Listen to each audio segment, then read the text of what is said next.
పవన్ కళ్యాణ్ సతీమణి ఇప్పుడు సింగపూర్లో వాస్తవంగా మధ్యన వైఎస్ఆర్ కాంగ్రెస్ పార్టీ వాళ్ళు ఎలక్షన్స్ ముందు బాగా ప్రచారం చేసింది ఏంటంటే సింగపూర్లో ఉంటుంది పవన్ కళ్యాణ్తో విభేదించింది సెటిల్మెంట్ చేస్తున్నారంటే ఒక తప్పుడు ప్రచారం చేశారు. అసలు వాస్తవం ఇప్పుడు అందరికీ తెలిసి వచ్చింది.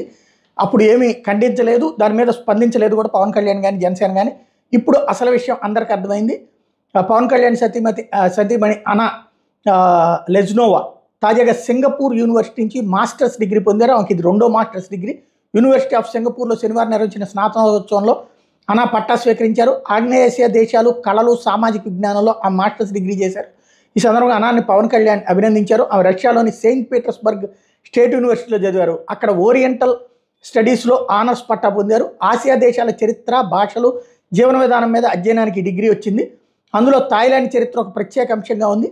సెయింట్ పీటర్స్బర్గ్ యూనివర్సిటీలో ఉండగానే ఆమె 3 భాషలను కూడా నేర్చుకున్నారు. బ్యాంకాక్లోని చులాలాంకాన్ యూనివర్సిటీ నుంచి థాయ్ స్టడీస్లో మొదటి మాస్టర్స్ డిగ్రీ పొందితే ఇప్పుడు సింగపూర్లో 2వ డిగ్రీ పొందారు.